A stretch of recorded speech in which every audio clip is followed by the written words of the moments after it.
Satellite images of Queen Elizabeth's funeral have captured the enormous crowds that gathered in London on Monday to pay their final respects to the late monarch. It is being reported that up to 2 million people were in central London on the day of Queen Elizabeth's funeral to say their final farewells. Crowds gathered along the streets to view the Queen's funeral procession pass by, while other mourners were spotted watching the funeral on big screens at Hyde Park. Tens of thousands of people were quiet as they lined the streets near Westminster Abbey as the Queen's coffin left after the funeral on Monday. The crowds were so big that some people could only view the funeral procession on their phones held high on selfie sticks, while other people waved Union Jack flags.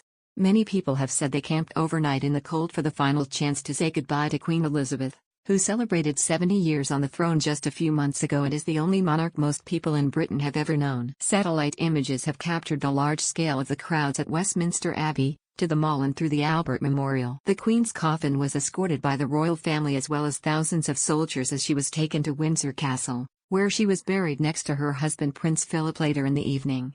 The huge amount of people, as well as world leaders and royalty, in the area, has made it the biggest security operation Britain has ever seen.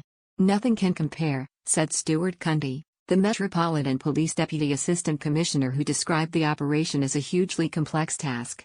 Nick Aldworth, a former counter-terrorism police chief, said it was probably the biggest operation that we're likely to mount in the UK.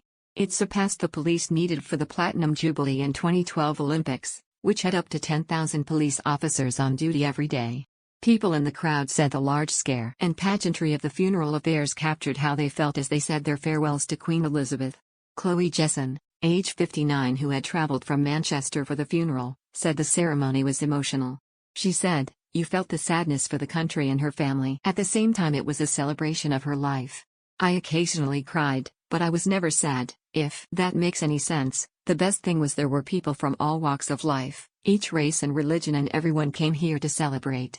John Ellis, age 56, from Portsmouth, watched the funeral from Long Walk, the area from Windsor Castle to Windsor Great Park. He said, "My own emotions were mixed, up and down. The most moving moment I think was when the hearse went past. I was really struck by the silence, especially with all the bands there. I thought there was going to be lots of music and fanfare and there wasn't. There was just silence." Camilla Moore, age 53, from Nottingham, said, "I find it hard to express in words what we just witnessed. This was really special and memorable."